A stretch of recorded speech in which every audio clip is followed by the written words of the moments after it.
Hey everyone, welcome back to Empowered and Out, the podcast where we build careers that are aligned, confident, and sustainable, and where you don't have to leave parts of yourself behind to succeed.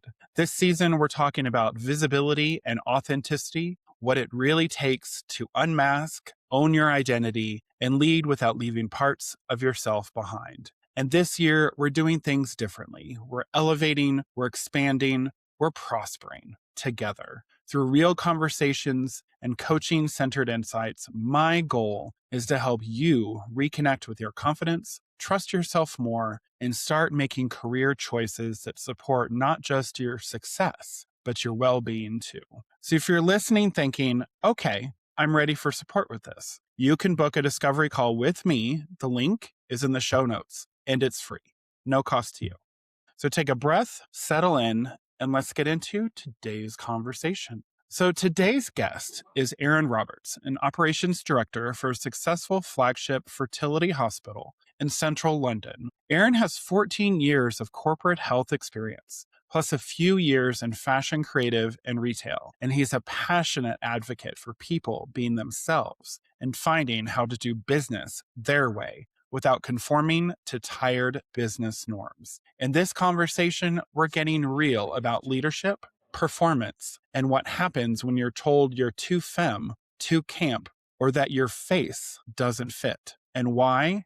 Erin's response is simple. The results speak for themselves. So take a breath, settle in, let's get into it. And Erin, welcome to Empowered and Out. Thank you for having me. Super excited to be here. All right. Well, before we jump in, this is something new with this year. We're doing an energy check-in with all of my guests, and hopefully my audience is doing an energy check-in for themselves today. So on a scale of 1 to 10, Erin, how's your energy today? And what's contributing to that?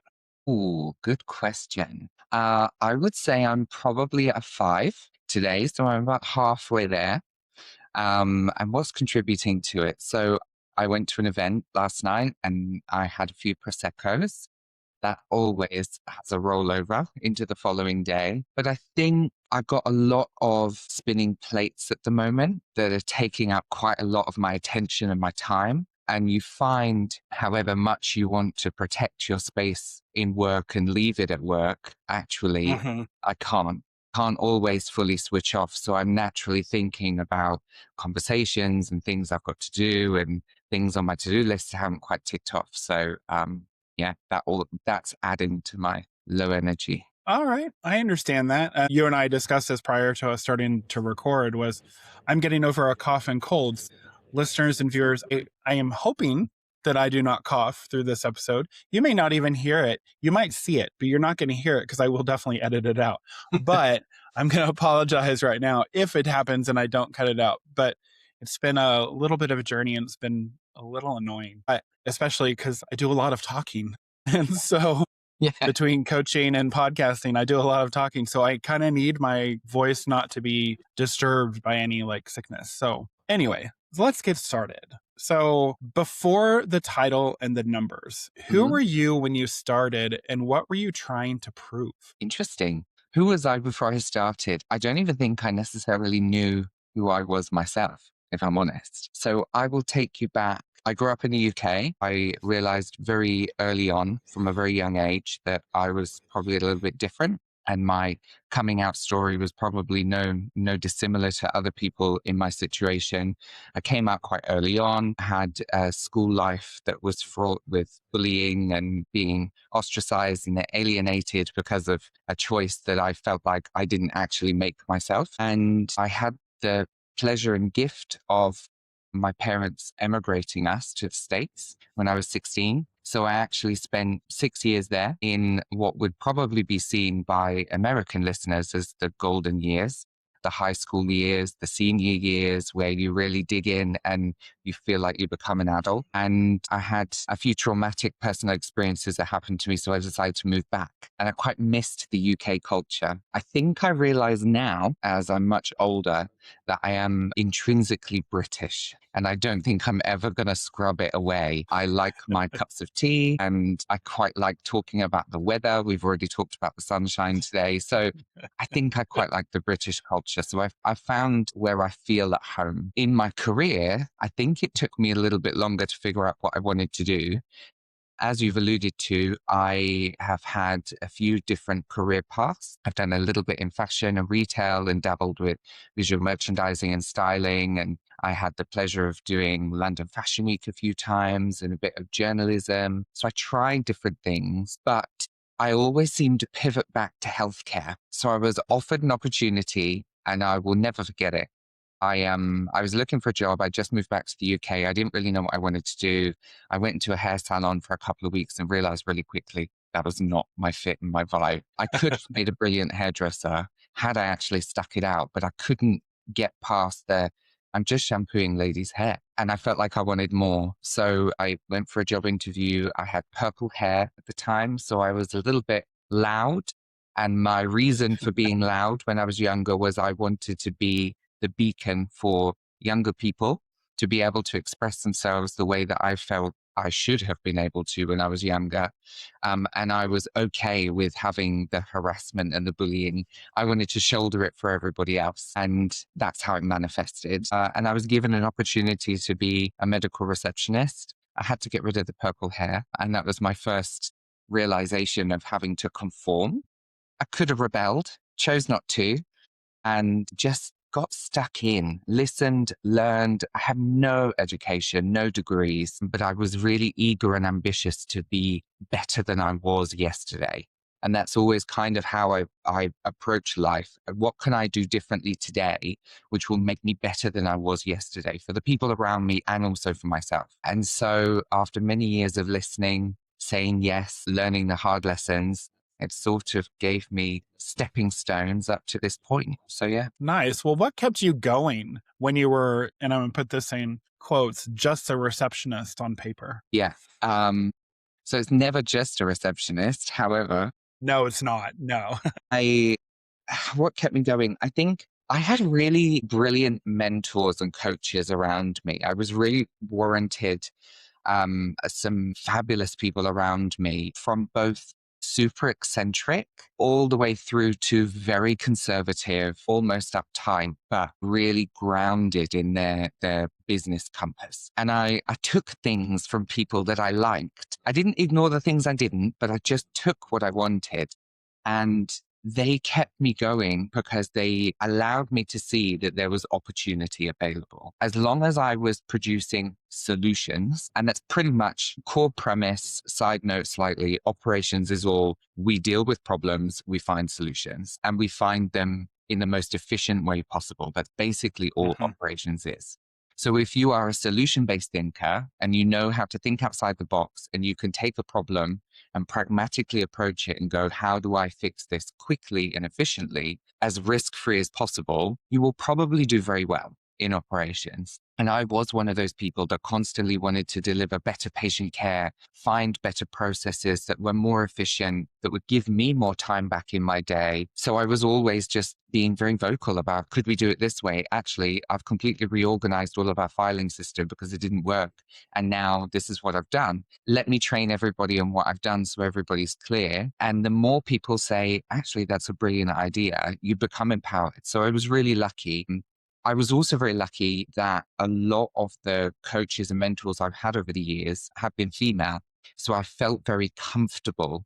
Healthcare in general has a lot of female leaders within it. So I was really lucky that they were able to see sometimes the conflict that we sometimes face in navigating the business world. And they could also recognize as a woman in business the impact that has on them. So from my perspective, I think they were a bit more empathetic and sort of cheered me on a bit more. Nice. Excuse me. And you are so correct. There is so much more than just receptionist on paper. Being a front desk person, an office manager, there's so much more than to just that title. It's kind of ridiculous on how much more there is to that title. You are, I mean, I definitely was one who in an early role did take on creating massive changes on standard operating procedures for multiple jobs that I was at, because it's like, why are these still the same? Why are these just sitting stale? Nothing's changing. We're evolving as a company. These things need to change. And of course, then I was, everybody loved them and they're like, okay, great. And it helped, in some ways, because then I got promoted and I got moved up. But then one of them I had moved on just because there wasn't anywhere I could go. So I went somewhere where I could be effective and impressionable. You said being yourself has taken you further than any strategy. What does being yourself look like as a leader day to day? It's a really powerful question. I truly believe that people unlock something when they are 100% authentically themselves and comfortable doing it in any scenario. So if I think back to my late teens, early 20s, starting out in my career, I had a lot I wanted to prove. Every room I went into, I was thinking about how I could please everybody else in the room.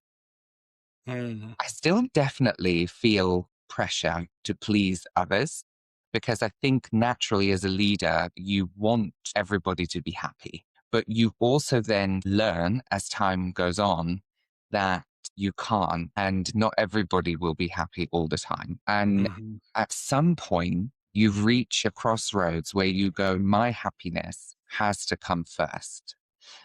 It's a little bit like the approach where we have on airplane safety videos, where they say, put your mask on in an event of an emergency, put your safety mask on before you put anybody else's on and assist others, because you will be no good to anybody else if you're trying to help them and you're unable to help yourself. And I kind of apply the same mentality now. I am very comfortable with who I am. I'm very open about not just my sexuality, my values, my moral compass, how I navigate difficult situations, how I navigate business. There's always an element of strategy and there's always an element of thinking 5 steps ahead of everyone. Because if you are in business, you understand that's how you have to operate. You have to be forward Mhm. thinking in order to preempt and protect. But that doesn't mean that you are a bad person. It doesn't mean that you can't be open and honest and authentic. So in every conversation I have with people, I try and apply that level of empathy that says, look, I've been here. I hear you. I see you. What can I do to support you to succeed? And ultimately, that's all I ever want for everybody on my team or colleagues. I want everybody to succeed. And I genuinely believe they will succeed when they unlock that true happiness within themselves, where everything they do is encompassed in their own core values. And if they align with your business, magic. So, where do you think people confuse authenticity with being unprofessional? Going back to the earlier statement I made, I had purple hair when I went to an interview. One could definitely argue for a medical receptionist role that was probably an inappropriate choice. And I was in that rebellious stage where I felt that reflected who I was. I think as you get older, you realize that regardless of the hair color or what you're wearing, or how you choose to dress or define yourself outwardly, those things don't shape who you are inside. That's an outward form of expression. So Mhm. if a workplace said, I want you to wear this uniform, we see people all the time, right? Like they'll customize it. I've definitely, McDonald's probably won't want to hear this, but I've definitely been in McDonald's and they've definitely bedazzled their hats and things. Like I've seen some fabulous things that people have done where they've tried to work around the barriers that they see as a barrier. When actually all the company's trying to do is represent their values, their business. I think that's where people misunderstand and misinterpret. It's not that we're asking anybody to change by putting on a uniform, or for a lot of my team, they're donning scrubs, and that's just basic infection control protocols. Mhm. But it's acceptable in a surgical environment where the infection control is the reason. But if the reason is we as a company would like to be represented in this way, suddenly then that becomes almost a personal attack. It's not. It's just a company standard and a company policy. You're not losing any of yourself in doing it. And I think I've learned that over the years. It doesn't matter what we dress up as or how we are told to greet a customer. If the greeting is "Good afternoon, sir. How are you? Good afternoon, madam. Good afternoon." Um, or "Welcome. How can I help you today?" Whatever the company protocol is, you can still do it with your own flair. You can still have your own personality behind it.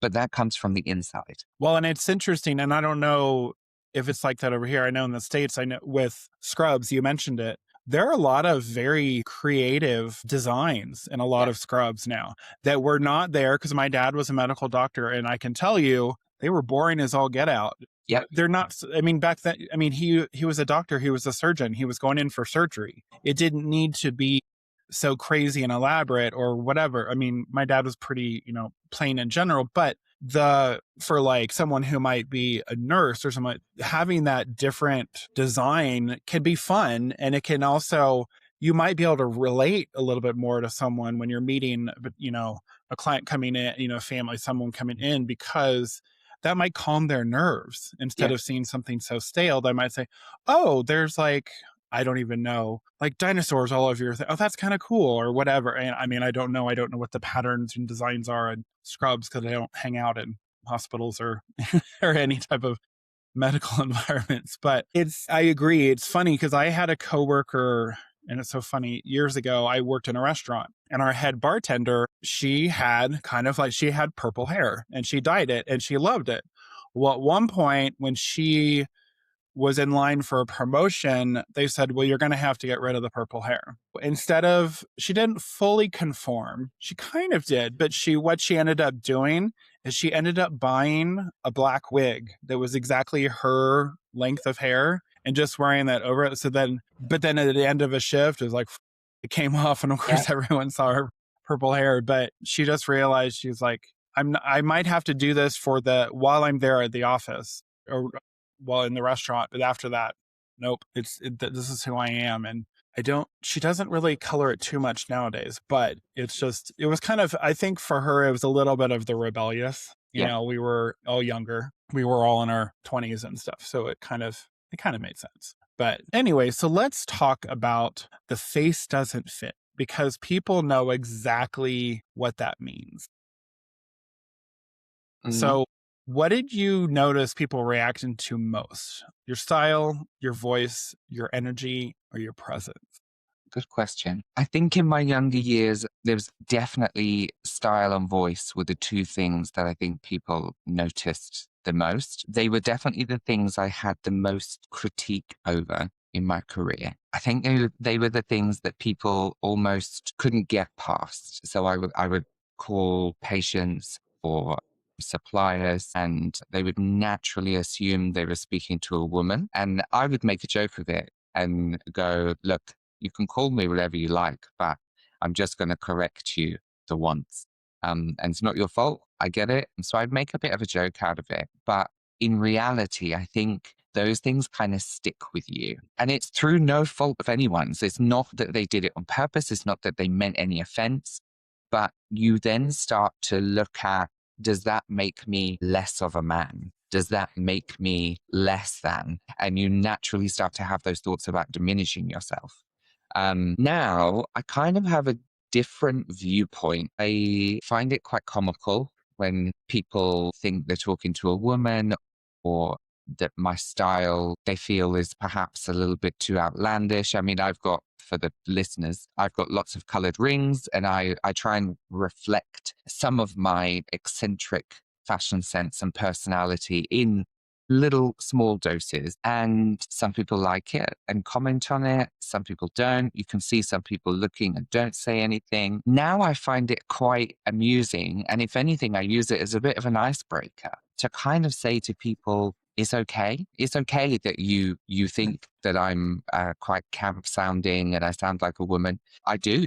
I'm going to own it. The reality is I do. And I think that's something that again, coming back to being authentically you and knowing who you are, I can't change how I speak, and I can't change the tone or my voice.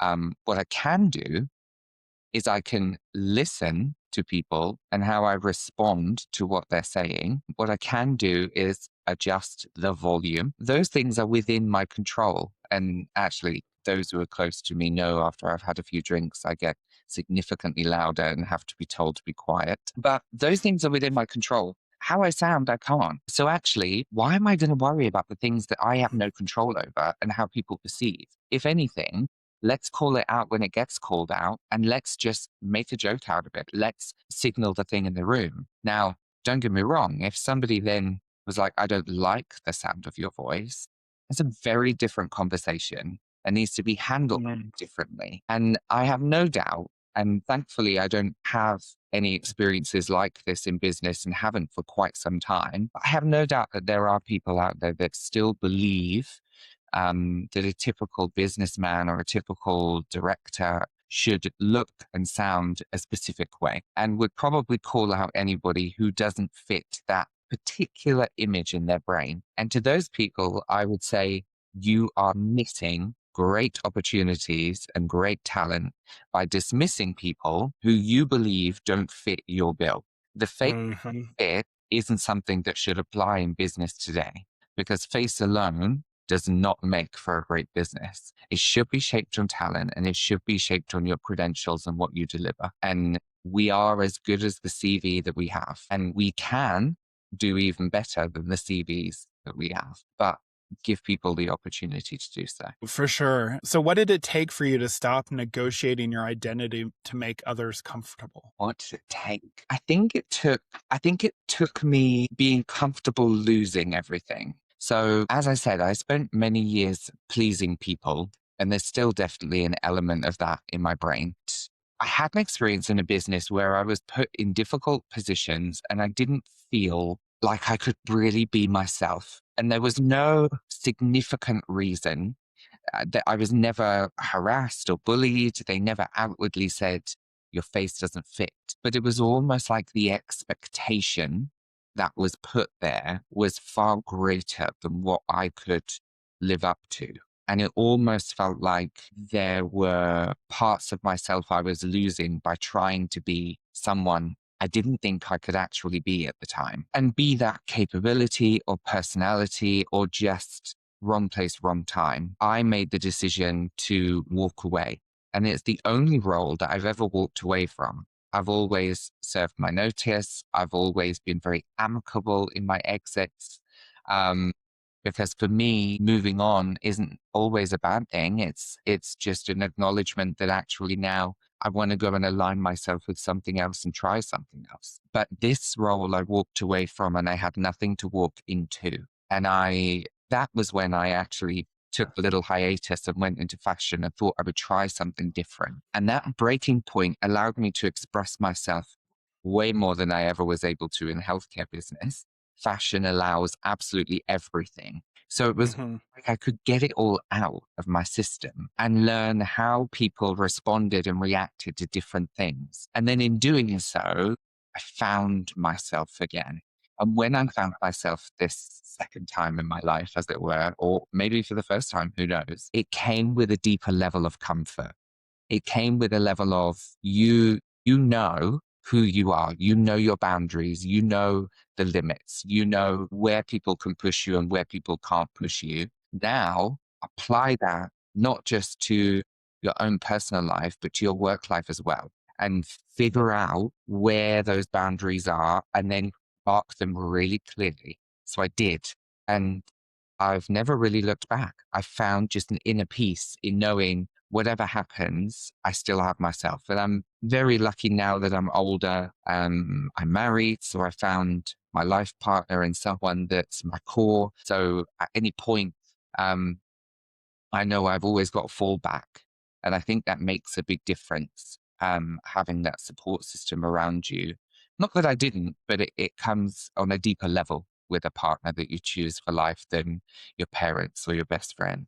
So yeah, I think losing it all makes you just view things a little bit differently. And for anybody who knows Dragon's Den, in the UK.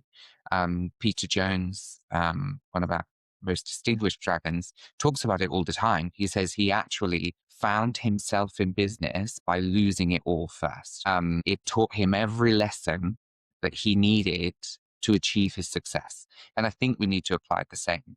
I'm not wishing that everybody loses everything, but actually I think you need to be willing to really unlock that true inner sense of self. I would agree with you 100%. I mean, sometimes it comes, unexpectedly. Sometimes it comes forcibly out of a role that you might be in. But it also comes, like, for me personally, like when I got into coaching and when I got into my podcast, I'd hit a marker. I'd hit 50. And I was like, okay, I've been really helping a lot of people succeed in their lives and these businesses succeed.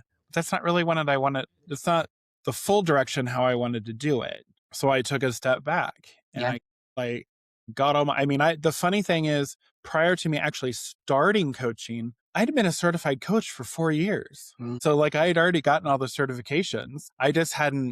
I wasn't in the right mind space and, to be able to do it yet. And then when I got to 50, I was like, okay, it's time to do something for me Yeah. and really do what I want to do to be able to help others. And then when the podcast fell into place, the funny thing is, the second I started coaching, I said, I want to know how I can tie in my podcast. I want to tie in a podcast to do it, but I didn't know how exactly. And I chatted with a friend of mine's son, and he was like, and we chatted about it recently on the beginning of this season. And he's like, I didn't have to sell you. You had it. You just needed that little bit of a push to finally do it. And being the perfectionist, unfortunately, that I was, it took me a little bit longer to get it going than I wanted to, but this has been more meaningful and impactful and gratifying in so many ways doing this, especially the podcast, because I now have the opportunity to speak to people who are not in the same city, in the same country. Obviously, you're over in the UK, you're not here in the United States. And so I felt very proud. I actually put a post out the other day, and I've already gotten some great feedback and interest, but to looking for guests. And I was proud to say that I literally have guests from all over the world that have been on my podcast. And I'm looking for more to come because everyone has a voice and everyone has something to say. And if it fits what I want to chat about, great. And if it doesn't, I will tell them. I'll say, I'm sorry, it's just not what I'm looking for. And especially in the trying times that we are living in, especially here in the United States with our current political climate, if you're following that person, you are not welcome on my platform by any means, because I know 100% you do not support our community. So I know for a fact you're not going to be welcome. But I overall will welcome anyone who is going to support the queer community 100%. Yeah. But if they don't, you're not coming on. I'm sorry. I guarantee you there's other platforms that you can go on to. Anyway, I think it's important to kind of, in a way, lose yourself a little bit, to come back to find out what you really can be, because it's something I help. It's one of the things I'm really focusing on right now in my coaching business. I'm actually in the process of finishing up creating a digital course for people to buy on finding your purpose, because so many people, especially right now, and even more so, it seems to be happening a lot, I think, in every generation, but even these early career people who are just coming out of college, even though they just got a degree, they still don't know what they want to do. And it kind of drives me a little bit crazy. Yeah.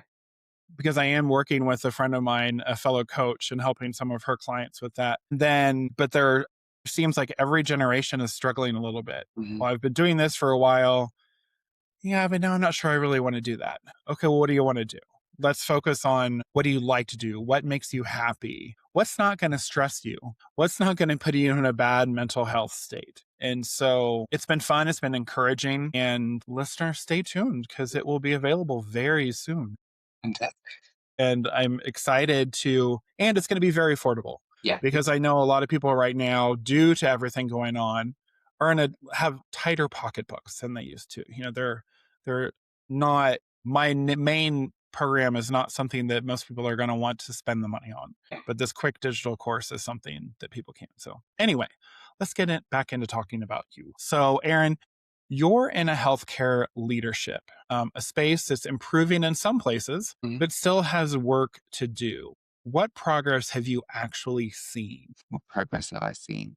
I think we are, as an industry, I think healthcare is relatively well represented. We attract all walks of life because intrinsically within healthcare, the core guiding principle that people have is they want to care for others and help others. So I think that brings a community of people together with a shared value. What I don't think we did very well 10, maybe 15 years ago was that all of the people who made the decisions about what that care looked like fit a certain criteria of education level, their background, perhaps their socioeconomic status. Now we're seeing that change. We're not removing the education element because obviously we need credible people leading and guiding us. And I'm very fortunate that my experience has allowed me to navigate through my career without that education status.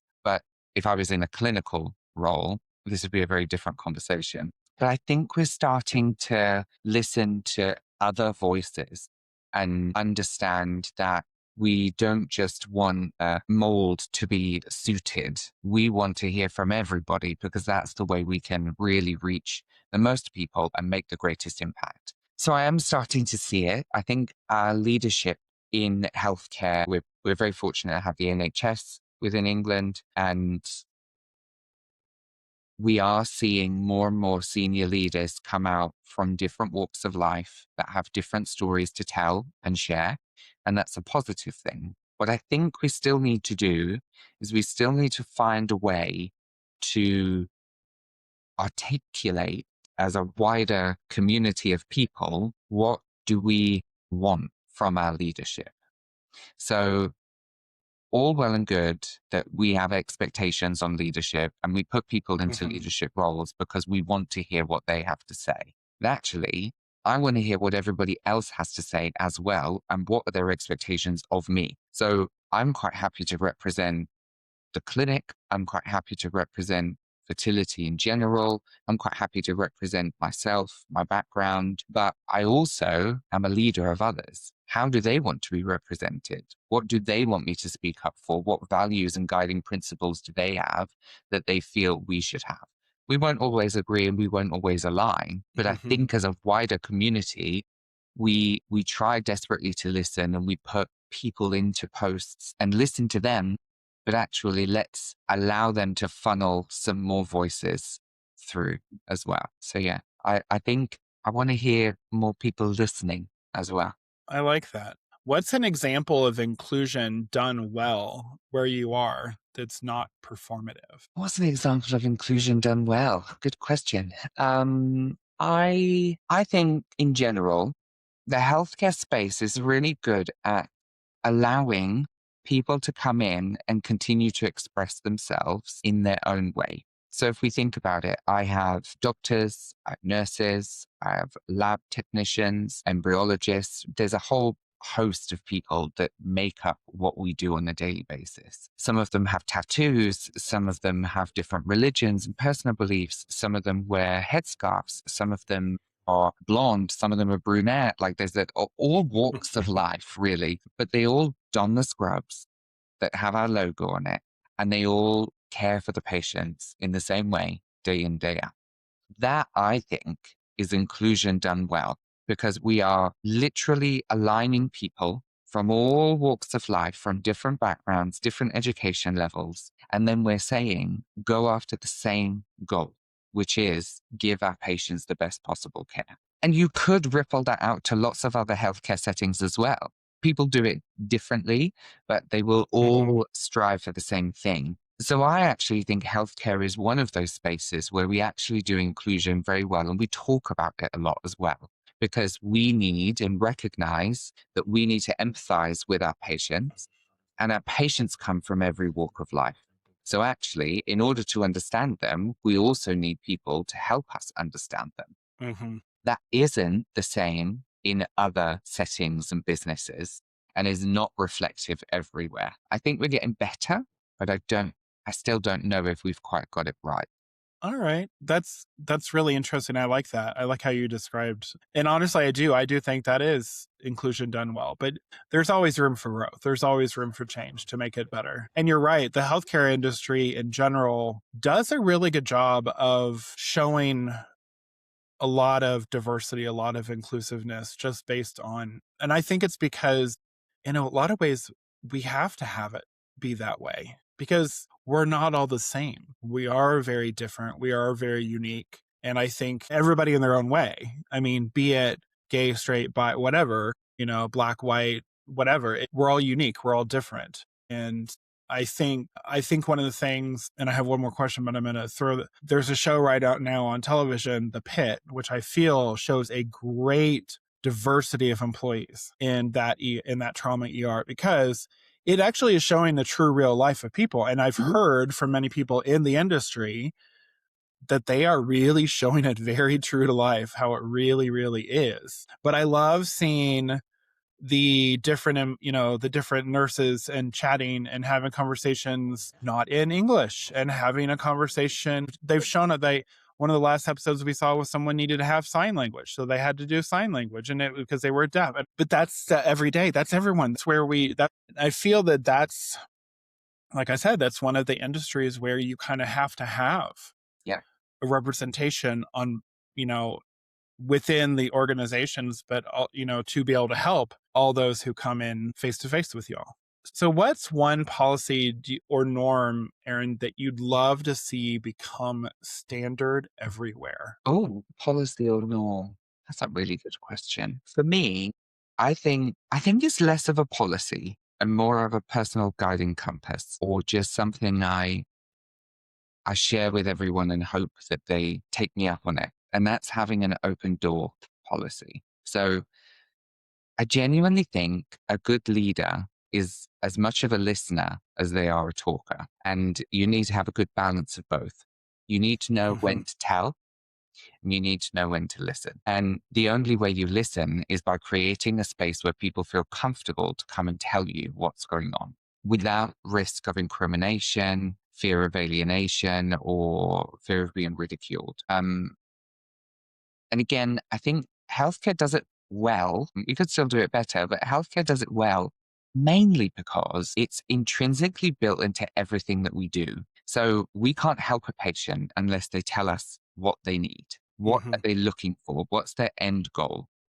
Once we understand that and we've spent time listening to them and effectively triaging the problem, we can then provide them with a care plan or a solution. It's exactly the same in business. There's never a day in operations that goes by where it's smooth sailing. And I don't think I have ever had a day like that. And if I have, it's not lasted long. Because there's always something that needs fixing or improving or enhancing. Technology is evolving at a rapid rate. So you're constantly going to be fighting against people saying, we could use this. This will help us do this. How do we integrate it? How do we embed it? How do we change our ways of working to make our patients' lives or our lives better? But if you're not there listening to the team, understanding what those requests are, you're not doing your team or yourself any favors.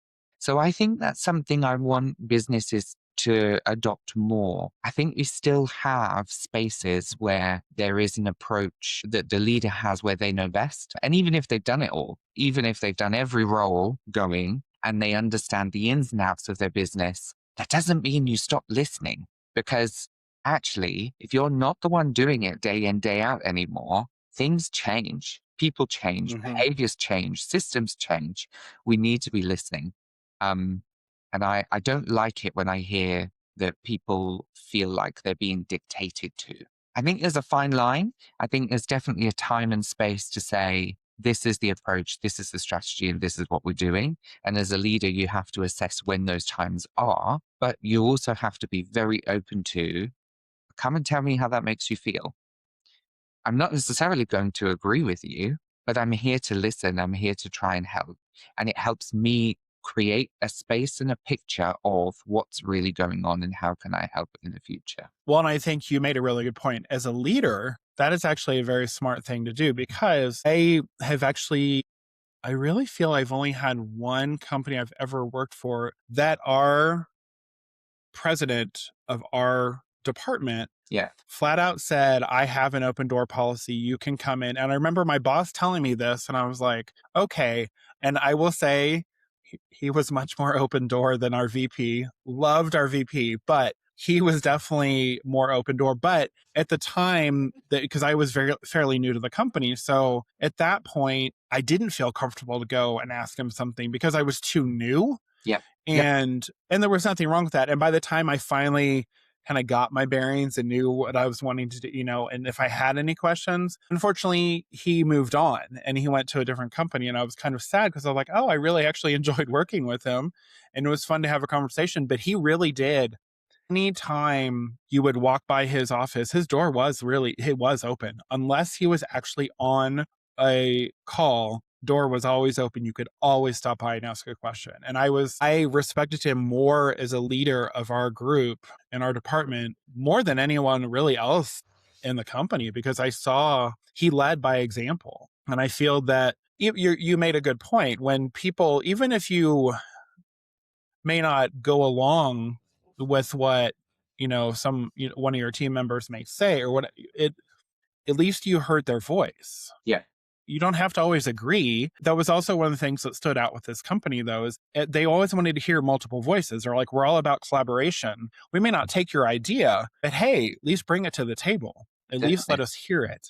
Yeah. And I feel that the more that leaders do this, you're going to help your organization grow and you're going to help those employees become long-term employees and not right now employees. And I think a lot of companies, and unfortunately, along with the healthcare industry, is going to have to learn that really quickly, especially with the younger generation of Gen Z, because they are a lot of right now employees, unfortunately. I've learned a lot from some people, some very impressive employees, but I've also learned they're not all about promotion. And they all kind of just want to enjoy the company. But you better create a great space and a great working environment, or you're going to have a hard time retaining them. Yeah. So you've mentioned continue on leaders. You've mentioned supportive leaders and protective managers. So what did the good leaders do differently? We kind of talked about it just a little bit ago, but what do you feel like they did differently to stand out? Well, like I just said, they listened. I think they took the time to get to know me, what I was looking for, what my capabilities were. They identified where my weaknesses were, or we don't like that term anymore, so areas of development, but I still see in myself weaknesses. And allowed me the opportunity to shape them and create something for myself that I could be proud of. I think in watching them and watching how they navigated difficult conversations or complex situations or just managing and leading in general, you sort of learn a lot anyway. And I think the good ones stick out more than the bad ones for all the right reasons. And you just naturally compare. We all do it. We all look at our boss and go, you maybe like are not as warm as the last one that I had, or maybe you're not this or not that, but you'll also but you do this really well. You naturally give them feedback in your brain and you'll talk about Mm-hmm. them with your colleagues or with your friends. It's just what people do. So I think I allowed myself a lot of that in critiquing them on the good things that they did and then applying it to what I now do and then finding my own flair and way of doing it. I think it's not difficult, especially in today's climate of politics that we have. I don't think it's difficult finding examples of what bad looks like, unfortunately. I wish that was different. And I'm not saying that all of them are bad, but there are definitely a lot more bad choices, bad decisions that we can analyze. And it's very easy for us to analyze and critique when we don't know the ins and outs of everything going on. But that means that we know what bad looks like. So let's figure out what's the opposite of that. What can we do differently and what would we do differently? So me as a leader, I'm always trying to think, actually, what can I do differently today that will get me a different outcome and a more positive outcome for the people around me? So that's self-critique and just naturally applying what I see and what I feel. I like that. I don't like that. We're creatures of habit, right? And behavior breeds behavior. So if we're looking at something enough, it becomes a habit because that behavior has been bred from other people's behavior. And then it becomes habit forming. And then suddenly Mhm. we find a pattern and a way of doing something. And that's basically just what I've done over the years. I like that. So, for the listeners out there, what can managers do this week to promote and protect diverse talent without making it weird? Well, I like weird. So I would say go weird, but I think I have the personality style to carry it off, and my team definitely. I think sometimes over my coffee chats, when I catch them in the break room, they're like, "Oh no, he's gonna have another weird conversation with me." I quite like it. For me, I would say open the question to ask people, "What am I doing well, and what could I do that would impact you more positively?" That's not asking what you're doing badly, but you're asking them for what you're doing well to empower you to keep driving towards the things that actually are making a difference in their daily life. That's important. We should never just focus on the negatives because there is always some good somewhere. And actually, let's focus on those things and let's build on those things and continue them. But then let's look at the things that maybe we should stop doing or that actually we can just do a little bit differently to get a different outcome and improve their life a little bit. And if you don't ask them, you will never know. We don't naturally, as managers, like critique, but we Hmm. like it less when it's given to us where it wasn't asked for. So if you ask for it, you're actually ripping the band aid off and you're saying, "Hey, I'm here. I'm giving you an opportunity to tell me how you think and feel." And you're self regulating in preparing yourself for what's to come. You'll probably naturally think all of the worst things, and it probably won't even be that bad. But take control, lead from the front, and say, "What can I do?" I like that. That's great advice. So, Aaron, you build a career without the traditional credentials that people expect, and you're leading at a serious level. What do you want listeners to unlearn after hearing your story? What do I want them to unlearn? My goodness. I was hoping I would get them to learn, but I don't know if I'm necessarily the best Well, person to learn you've given from. some great advice. So, What do I want them to unlearn? I think if I could go back and tell my younger self some really helpful advice, it would be stop trying to please everyone around you and just focus on mhm, what you do well.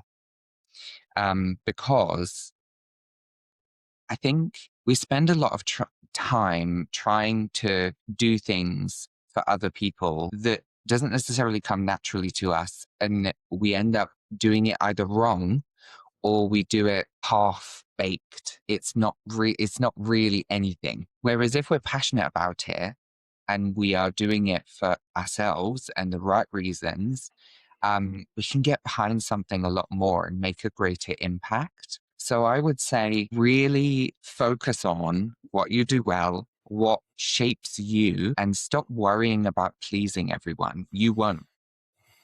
And mhm. I spent a lot of time critiquing myself over the years because I would upset someone or I would say something in a way that was inappropriate. I guess because of my own past trauma and how those things impacted me, the very last thing I want to do is to create that with someone else. But sometimes it's unavoidable and through no fault of your own.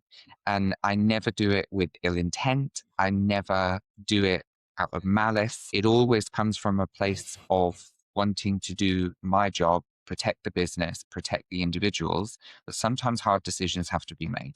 And that's just the nature of it. So if I could unlearn anything, it would definitely be stop trying to please everyone all the time. And I guess I still have that lesson to learn because, like I said, I still sit there and my husband's always saying, "Stop trying to please everyone. You can't." And I'm like, I know, I know. So yeah. It is it's hard to take that back and not try to still, like, you're always trying to, impress, to make sure that you're I liked how you said earlier that you were trying to figure out how to make sure that everyone in the room was happy, and you were making sure everyone, and we can't. We're never going to be able to make everyone happy. And I feel that that is definitely a great kind of lesson to like learn. You have to kind of, and it's hard because I feel like it's kind of embedded in our brain a little bit to do it so much when we're younger, to really try to really push that through.